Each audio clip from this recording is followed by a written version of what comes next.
Hey guys, how are you all doing today? And today we're watching Hannibal Season 3, Episode 8.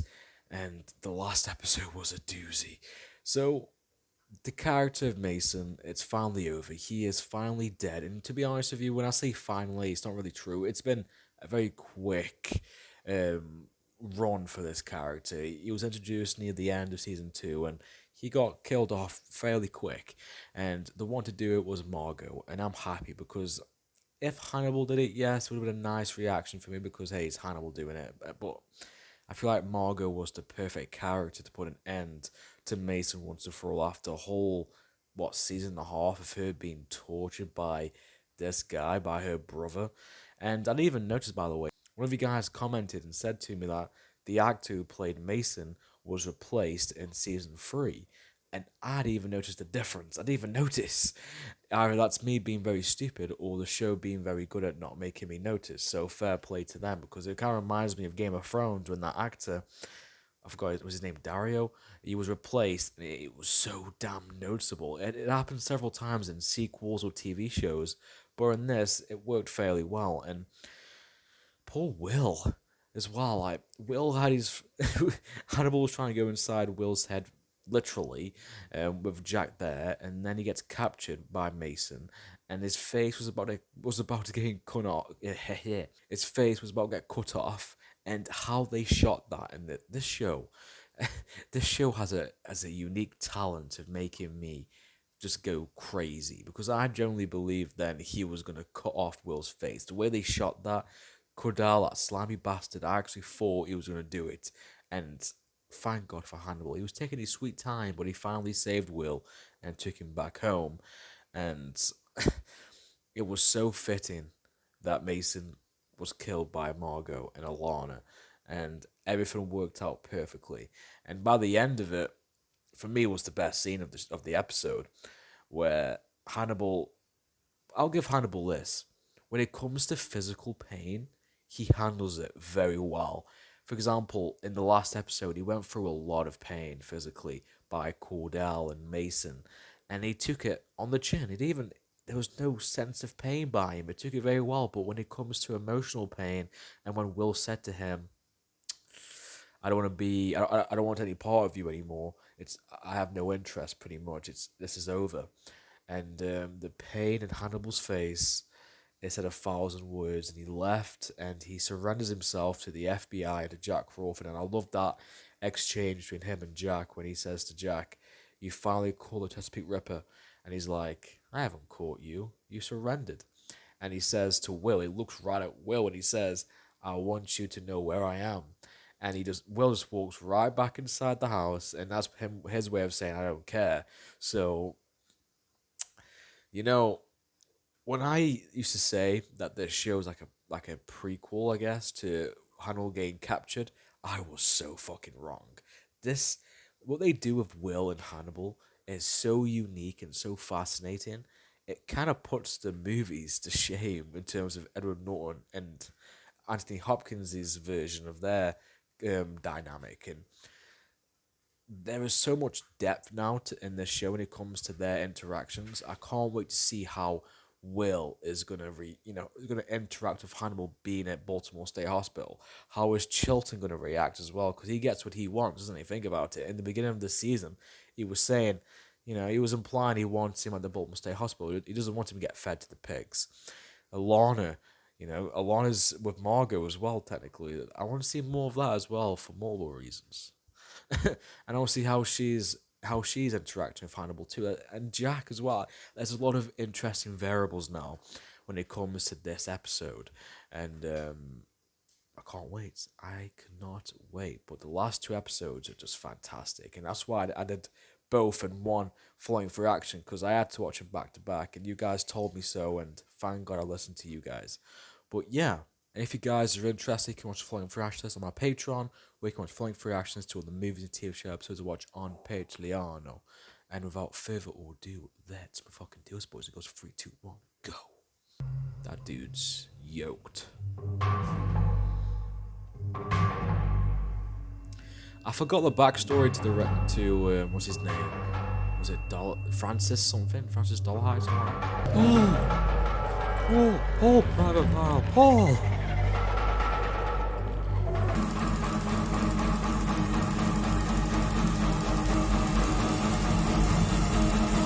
Cool tattoo, bro.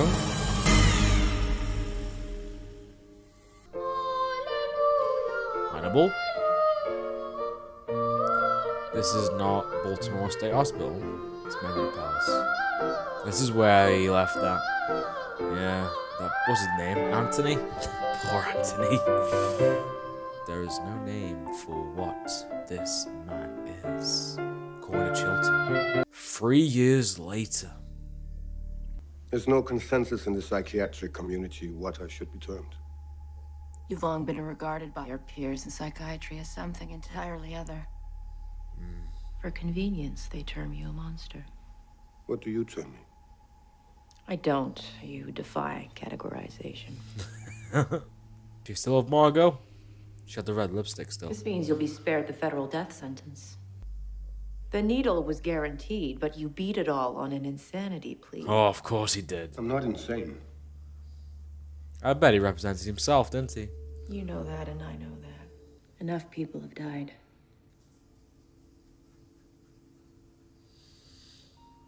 You haven't. Ah. A promise in waiting, isn't it? A promise you intend to keep. Oh, I'm scared for you, Alon. Even when he's behind the cell or whatever, the glass, I am scared. He sat down too. Oh, do he reminds me of a little bit? The guy from Split. Who was his name again? James McAvoy.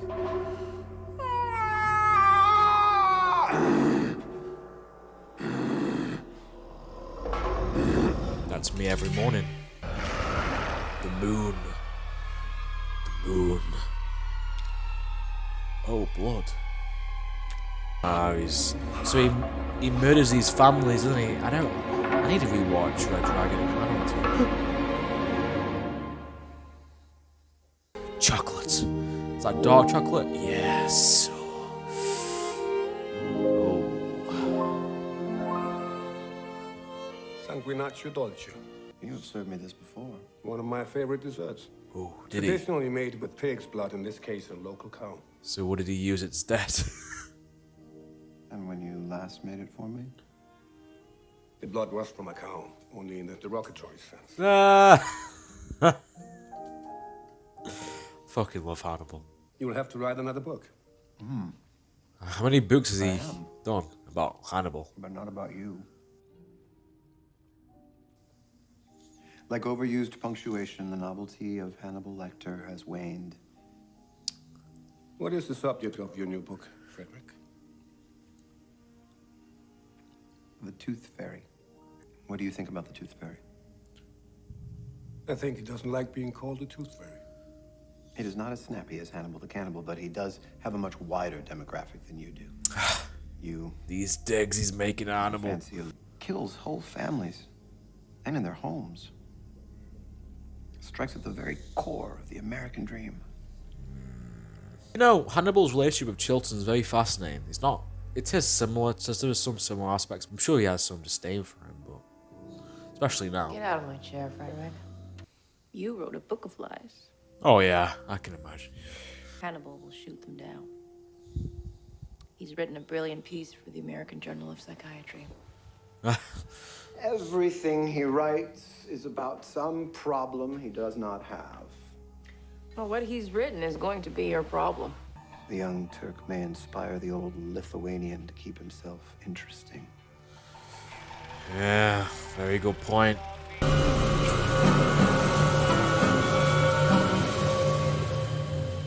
The visuals in this show. I know he sends a letter to Hannibal, isn't he, in the movie? What's he doing? Is he writing a letter to the Tooth Fairy? Hey, hello, Will. He's got his dogs. Back to his old self before season 1, maybe? Before life got fucking hectic. And there's a devil to ruin everything for him. Yeah. inside.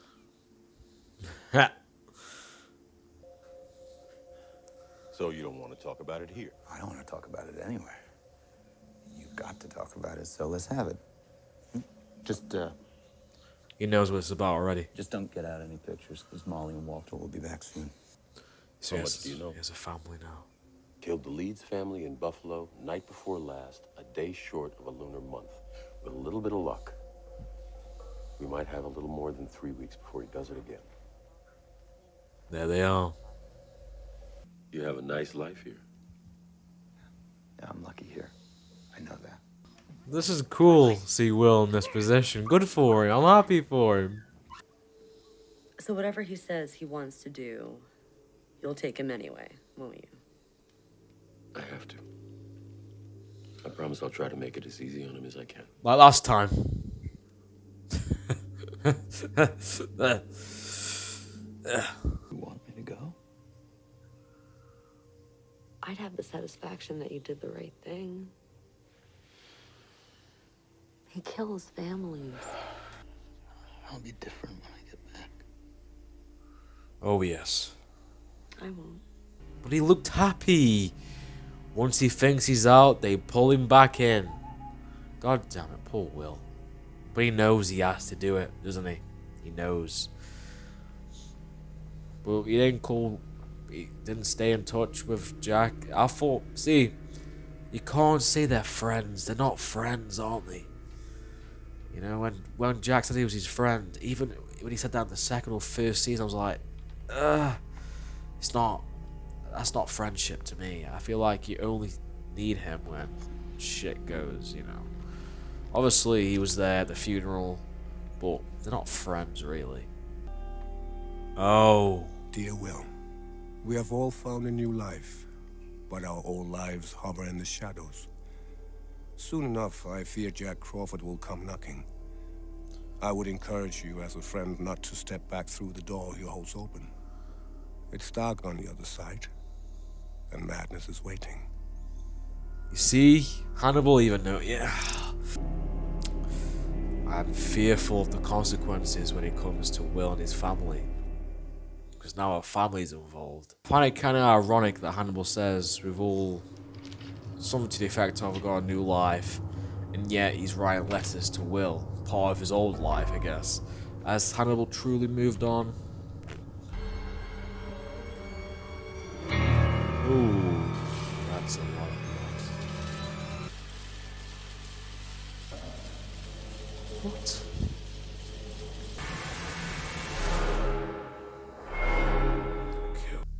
This is my design. The bullet enters to the right of her navel and lodges in her lumbar spine. Mr. Leeds rises, his throat cut, to protect the children. I shoot one of the two boys in bed. The other boy I pull out from under his bed and shoot him on the floor. That is some dark shit. But last night we had to get the police to remove an obnoxious flame-haired woman who was trying to take pictures and being very careful. I'm sure you understand. Flame-haired woman. Freddie Lawrence. I'm sorry, but I'm just surprised to see you back. Welcome back. Yeah, that's good. Jimmy. Okay. Bites. A lot. He may have a history of biting at lesser assaults. Maybe a fighting pattern as much as sexual behavior. What's he fighting, Will? Himself. I got season 1 vibes I've got with that scene then. The only thing missing is that Beverly. Beverly was her name, Katz, I think. I can wait until I'm driven to it by desperation in the last days before the full moon, or I could do it now. Do what? While it might be of some use. I have to see Hannibal. Right. Yes. Even though I saw them together last episode, it's like a reunion. I like music. Hello, Dr. Lecter. Go,